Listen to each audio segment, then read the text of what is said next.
Hello Earth, welcome to episode 23 of Making Cell, season 2 I might add. Making Cell is a series of videos where I record myself designing and implementing a programming environment called Cell. You can check it out here at github.com/autocodenl/cell, link in the description. So, yesterday we made some progress. Let's just rerun the server right now. Nope.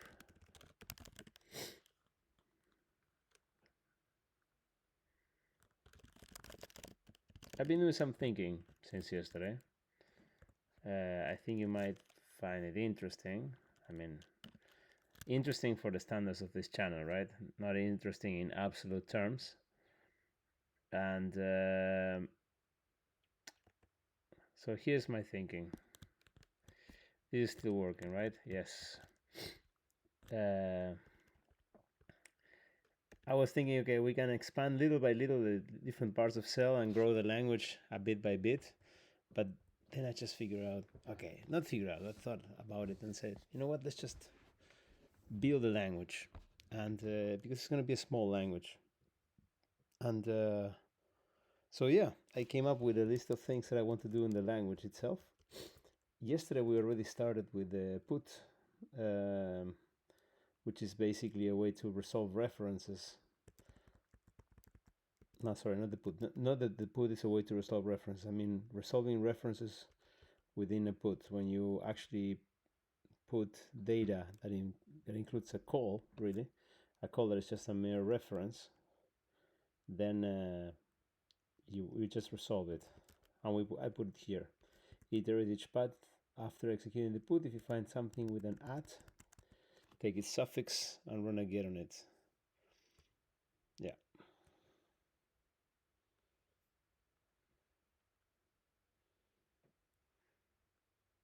So I actually want to start even at the root here. I want to change the behavior of put, because here's what we have right now.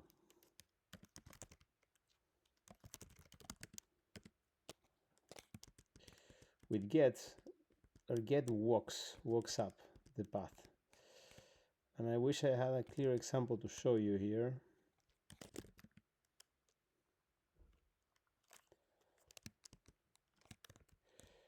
Let me just change the music for a bit.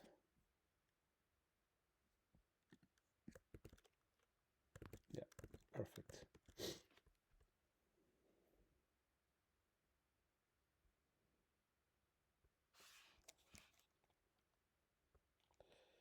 Yeah, this is a perfect example of the walking.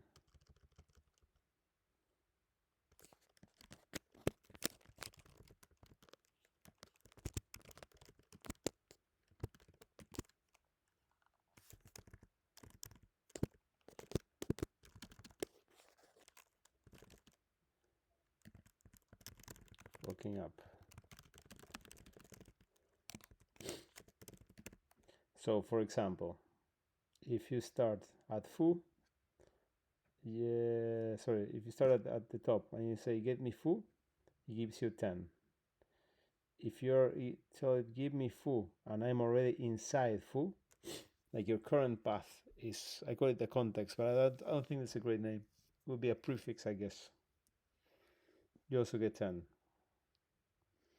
If your context is foo and you ask for bar, you don't get anything. But then if you get foo and you're inside inner, you get 20, which is this one.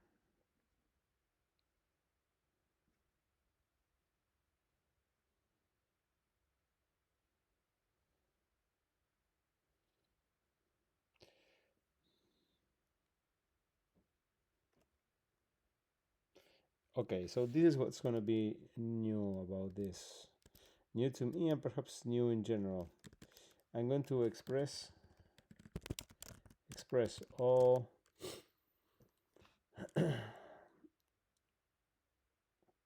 all the language constructs as transformations from a set of paths to another set of paths.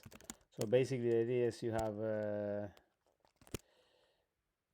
set of paths A, and then happens a call, and then you get a set of paths B.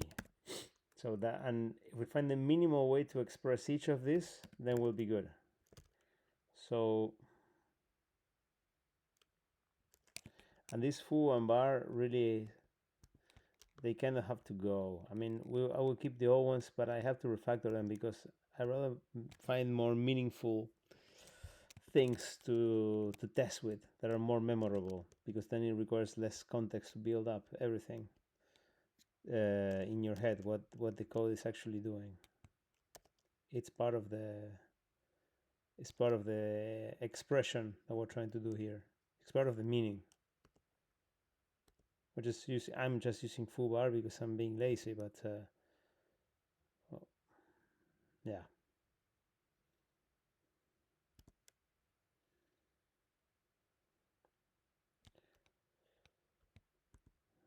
Yeah.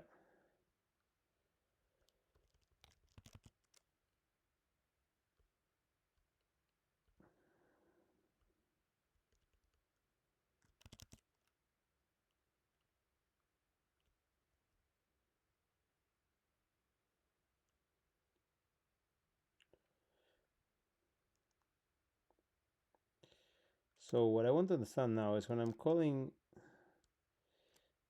this one, I'm not getting, where am I using a context for cell.get?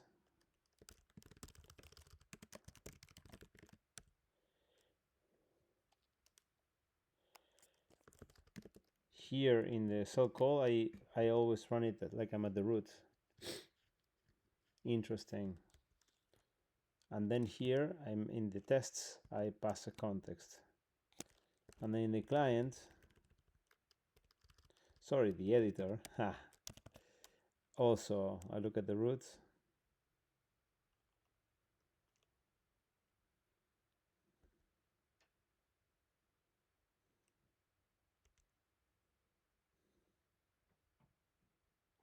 Yeah, all roots.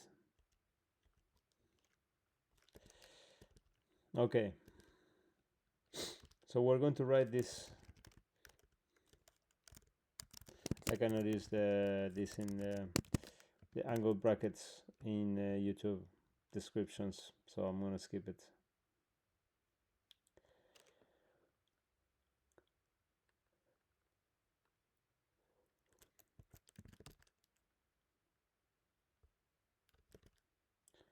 So how would I pass a context in get? It's implicit from the place that I call it. Yeah, exactly.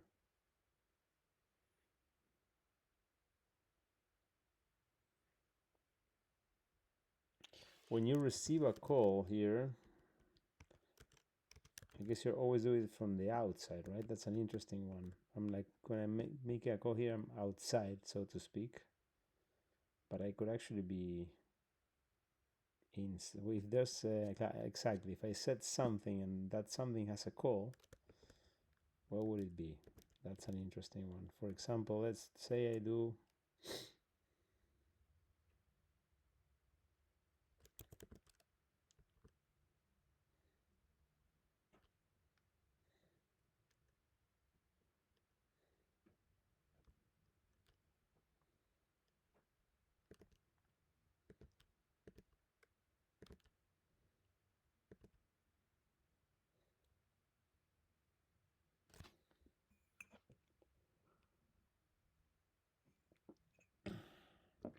so let's say I have this. I want to redo. Am I going to redo all the tests?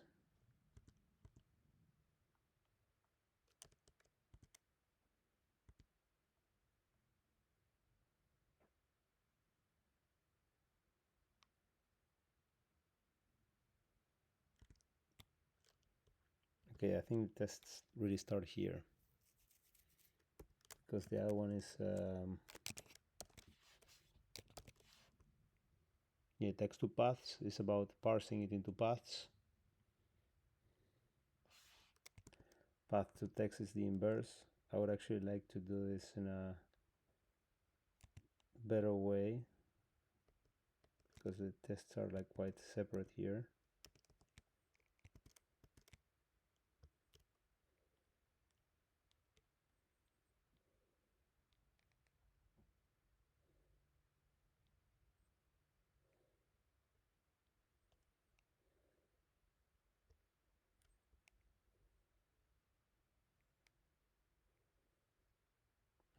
But these are tests, let's say, to get to paths or to go from paths to text. Whereas all the tests from here below, well, I still have to deal with the ones for call, which is some like the interface, I guess.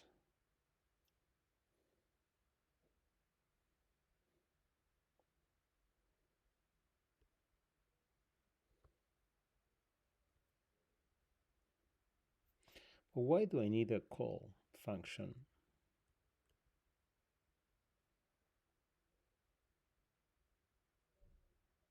I guess because you sometimes, but this is a good question to ask.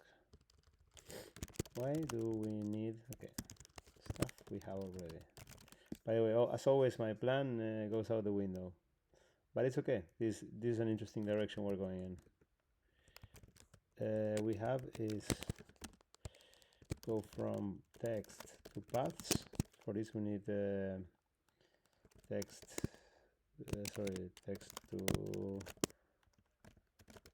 paths, the daughter, sorter,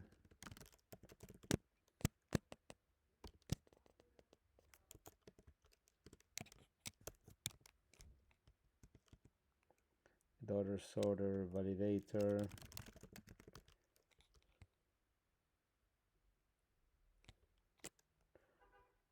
Parser was just a caller, right? Yeah. Yeah.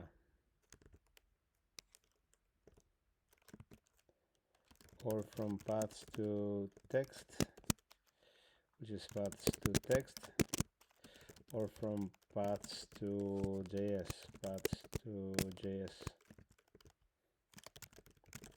Here's how JS to paths.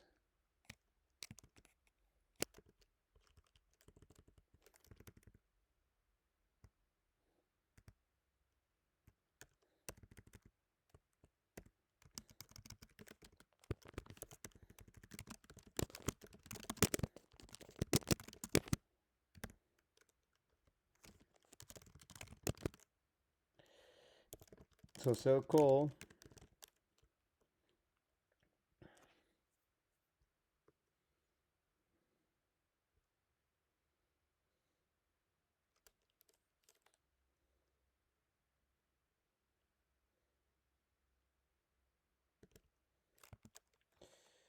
takes text, makes it into paths,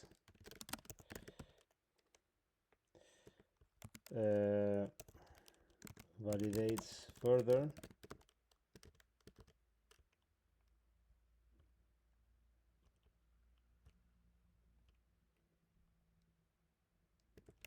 and then calls either get or put. That's really what it does. It's an interface, is the interface to cell.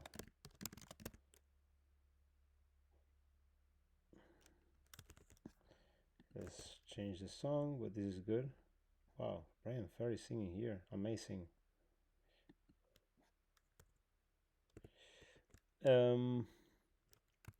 Just today I was listening to Roxy music. That's very curious.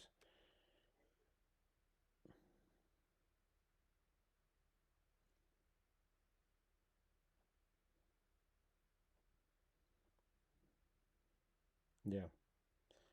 So we take text, makes it to path, validates further.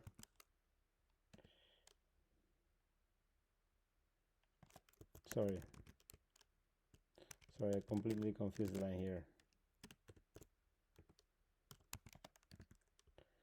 And then calls either get or put.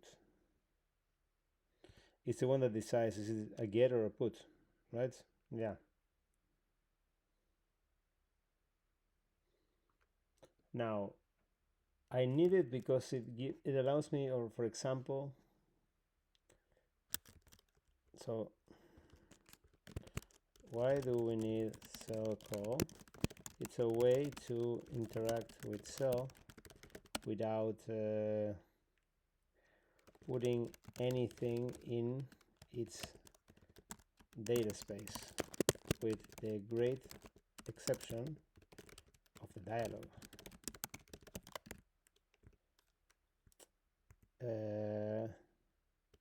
Actually, this is wrong. For getting and for putting. Getting, you can get data out by sending a get call. This will be run as if you are outside of the data space, or rather at the root or prefix empty array, empty list. It's funny, I'm still using JavaScript there because I have no textual notation for an empty list.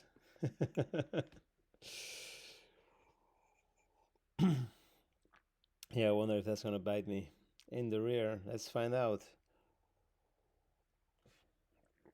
And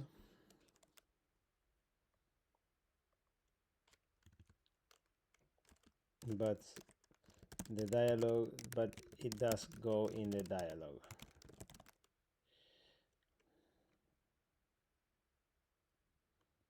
As for put, it is the way you can put stuff in the data space. Later, when there's logic inside the data space, that logic can also put more data into the data space. It's an interesting distinction now. That this is basically like the shell, so to speak. The dialog is the shell, so to speak.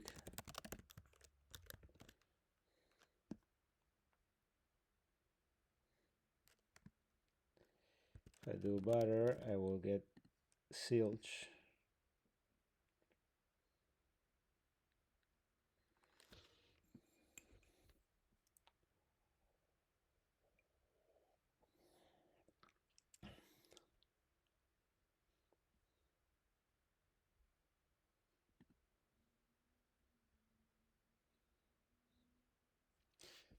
Sorry, I was just being wistful for a moment. We need the dialog to scroll. Okay. Are you getting distracted or is this productive? Dialog. Overflow auto. And the height.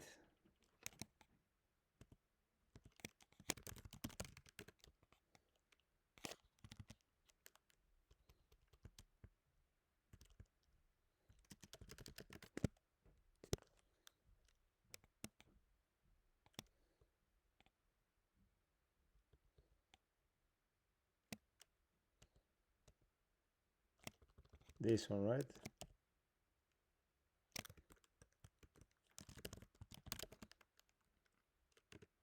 Yeah, I think so.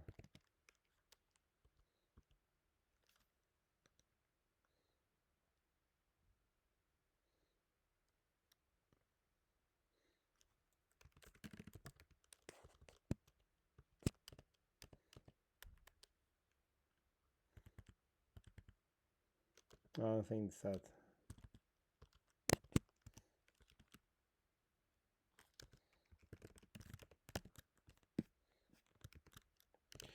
Why is it every single time difficult to do it? Is it like I feel like I never learn.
if I just set a hide here.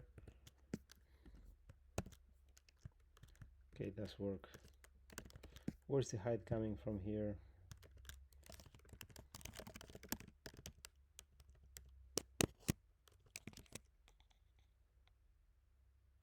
This one.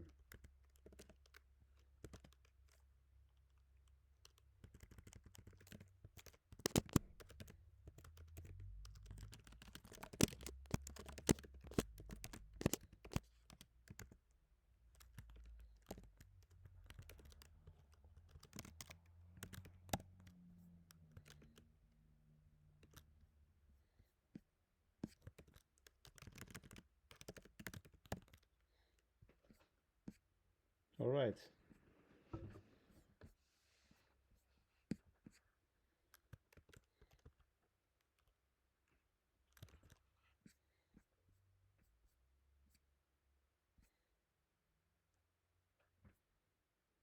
Good.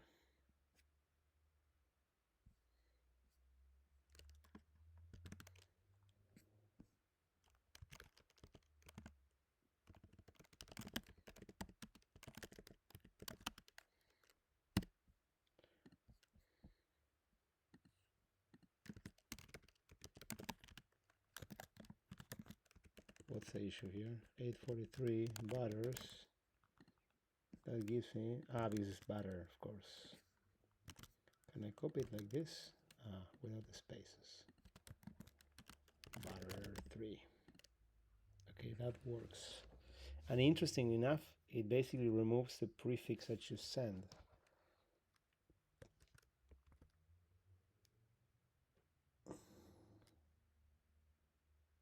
Does that make sense? Yeah, because it's the stuff to the right of it, of course. Okay, sorry, I'm still trying to understand what I'm doing.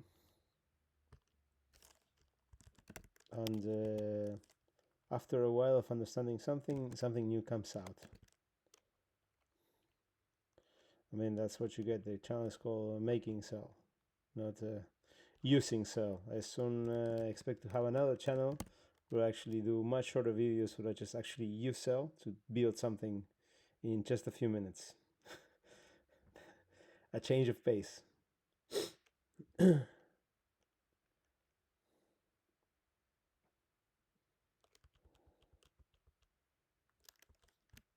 So, going back, when this looking say this, yeah.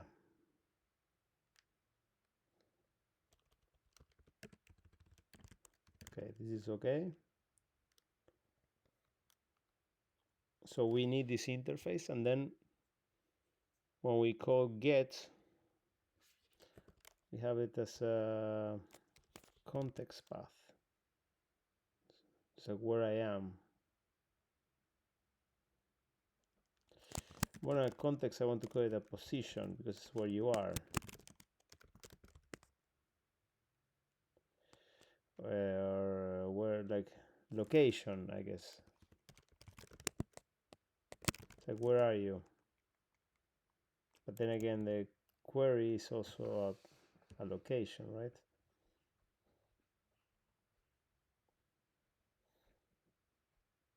I guess context is best because I always refer to context as the, not always in TODIS, in the treatise, I refer to the context as the prefix, the left part. Okay.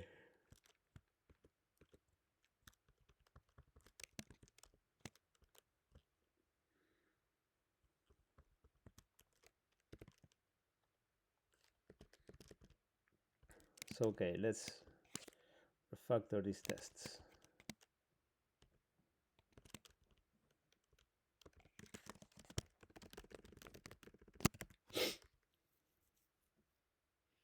I get everything. I guess we can do this. We can start by setting it to an empty thingy.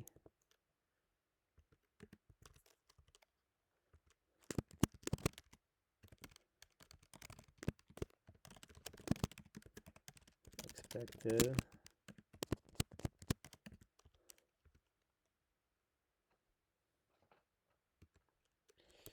nothing, right? Yeah, nothing itself. Perfect, that works.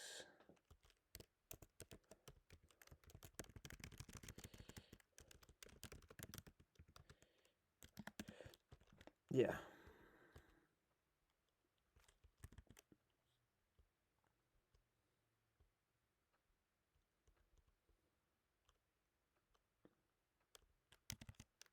Mm-hmm.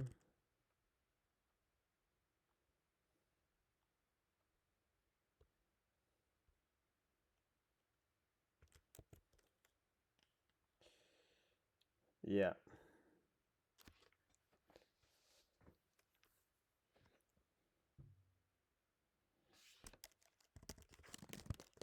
Get with context.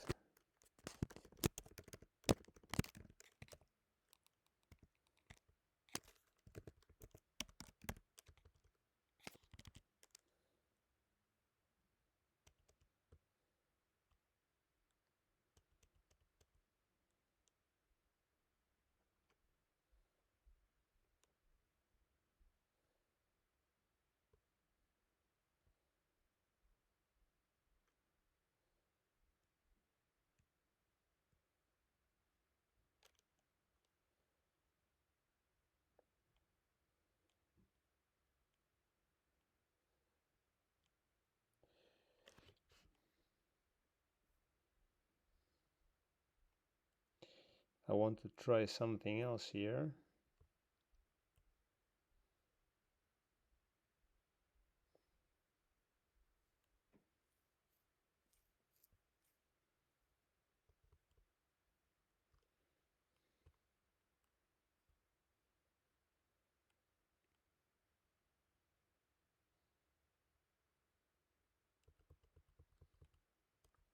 What's the test that I want to test for?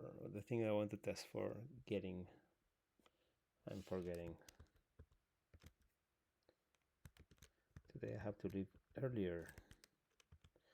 So here I basically go get foo. So then with the context of foo or whatever,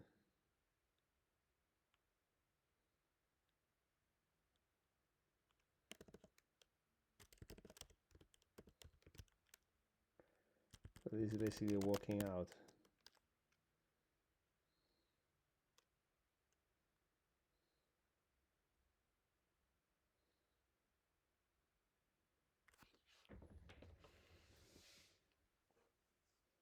Yeah. So basically it just takes all the stuff with inner first to find it. So it basically walks almost to the right. So basically it takes the context and only explores that context.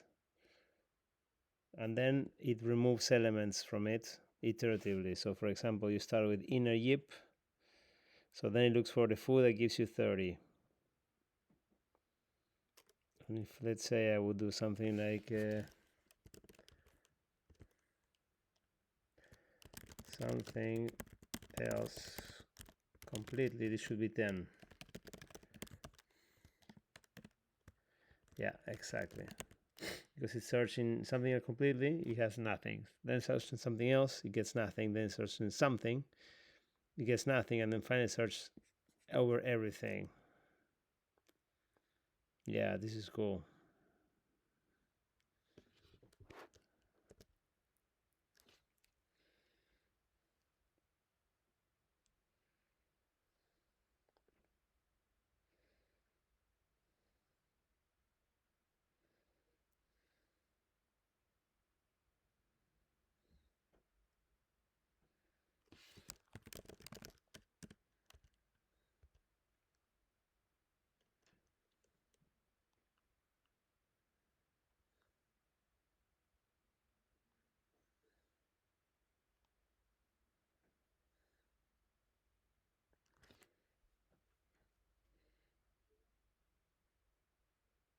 It always slices the path to the length of the amount of context we're looking.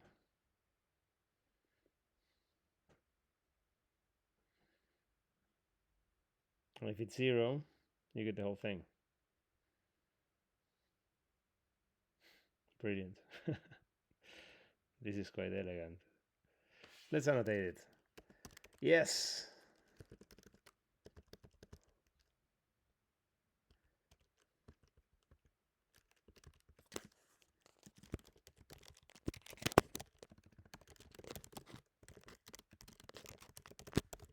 As this goes.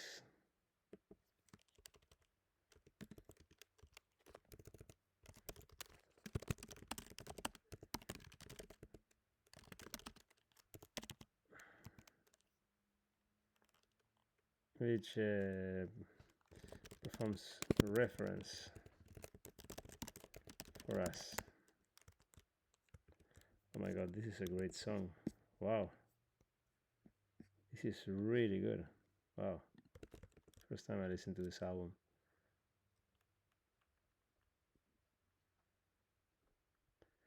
So it takes 3 arguments.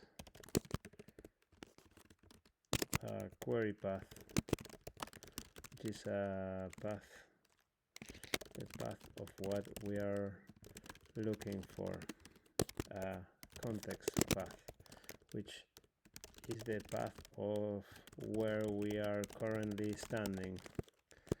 For calls that come from outside, this will be an empty list. Get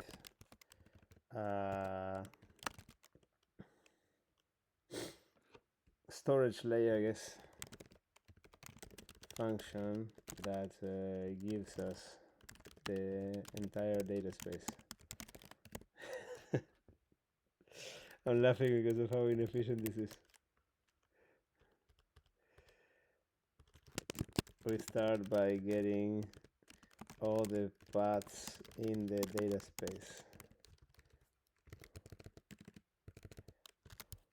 I guess I can do this. Wow.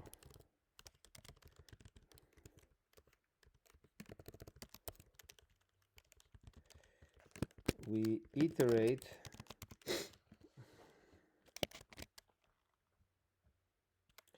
we will try to find the query path at the deepest possible level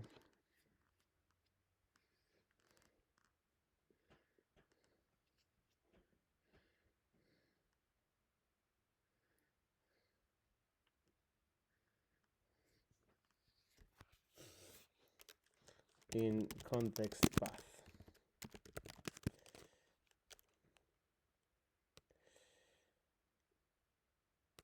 If context path is 0, has length 0,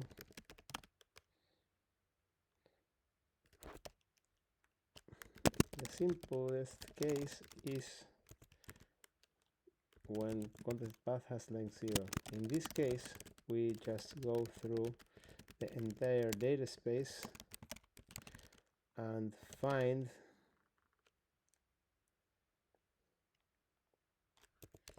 once and find any paths that start with the elements in query path. If query path is itself empty, we then match every single path in the data space.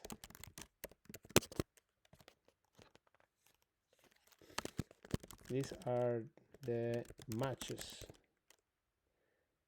we get. If we don't get any matches and context path has more than length 0, we remove its last element and try finding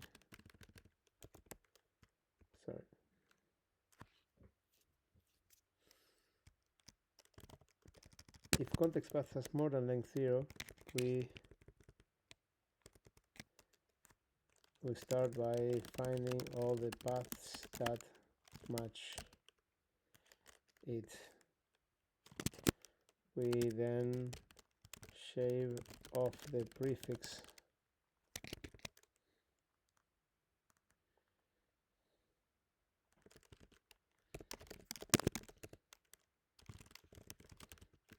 each of the matched paths,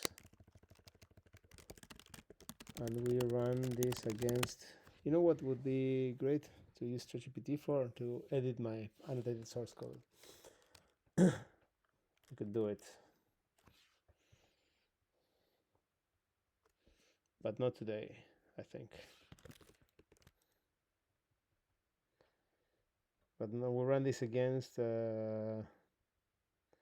by the way, this thing we're doing in episode 23 is going to last us a few episodes because I'm really excited to make the code happen.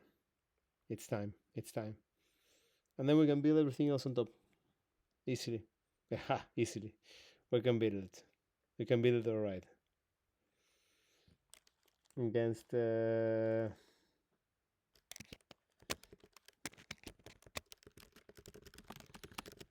find what matches with query path.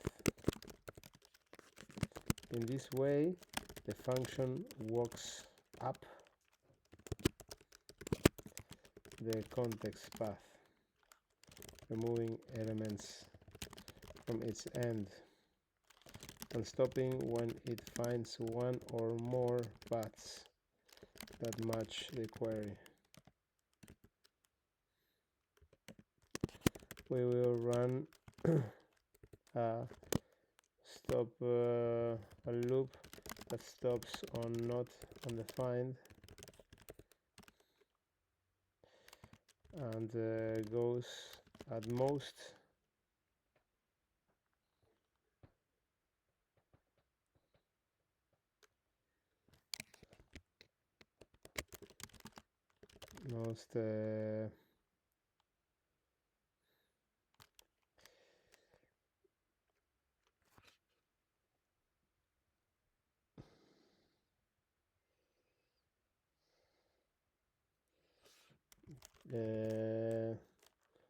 the length of context path plus 1.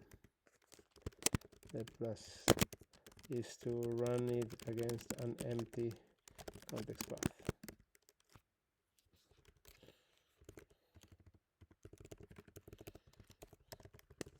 We go through the data space and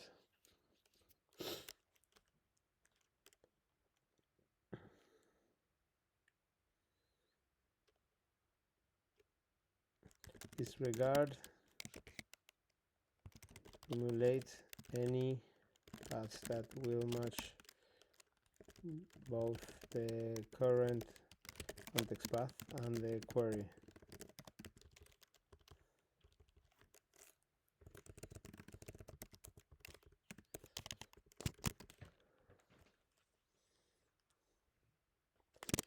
If there's still if our context path has elements and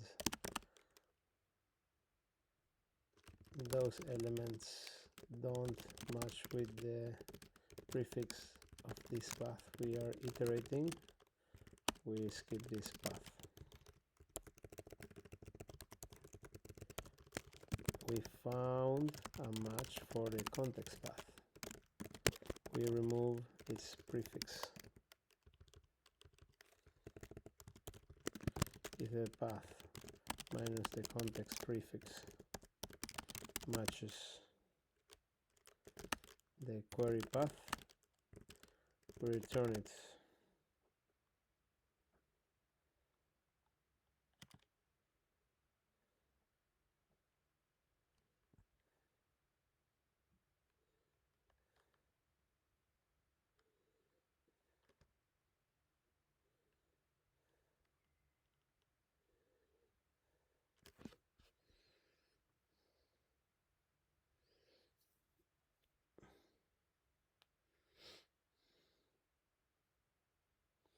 No. Oh yeah.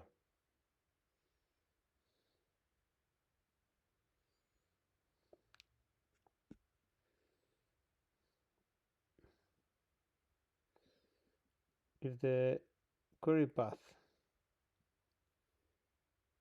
and the path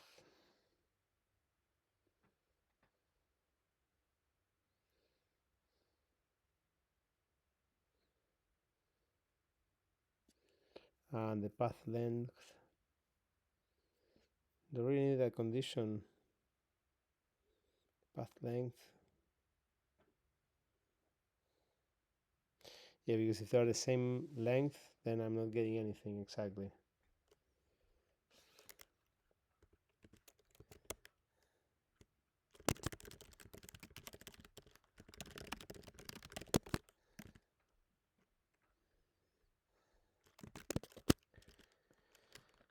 Only return paths for which there is a suffix after the query path.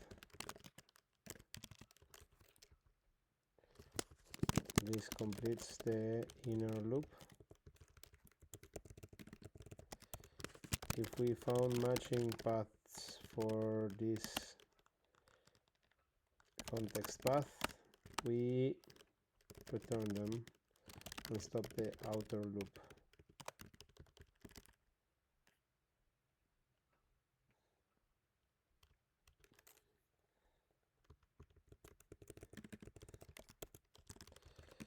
We return the matches or an empty array in case there were none. This closes the function. Well, that was some work, but I kind of understand it more now. We have the working perfect, and we're going to do something similar with the put, I believe.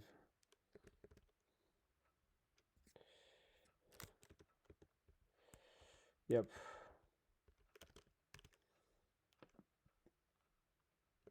So let's go back to our list.